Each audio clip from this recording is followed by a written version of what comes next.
Seated lat pull downs. This is kind of a quintessential pull down exercise. Typically you'll see this done more on a cable system in a traditional gym setting. I don't have one, so I've kind of set up a band and PVC pipe MacGyvered kind of setup, and it works decently well.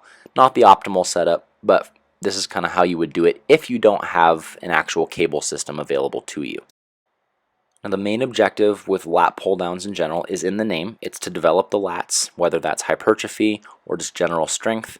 And we can also utilize different pull down variations and changing the grip and stuff to just really work on scapular thoracic joint mechanics and making sure that we can improve how our shoulder is working, our shoulder range of motion, get good muscular balance around the shoulder, etc.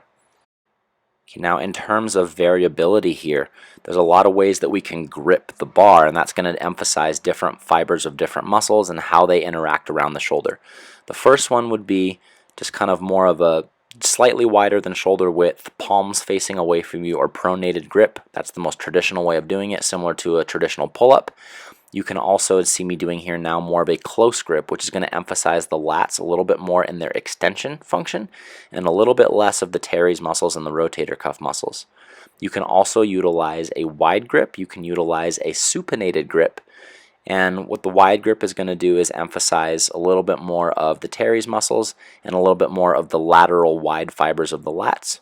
Whereas a supinated grip, which is what you see me doing here, where the palms are facing us, kind of like a chin-up would be, this is going to emphasize a bit more bicep, and it's going to help us to capture a little bit more shoulder flexion range of motion, just because typically when we go overhead, our arms have a tendency, our shoulders have a tendency to go into internal rotation. So as you're going up overhead, really pay attention to getting a good amount of filling of the upper back with your breath, and then just trying to really utilize the pinky side of your hand to grip the bar so that you're going into full supination as you go up overhead.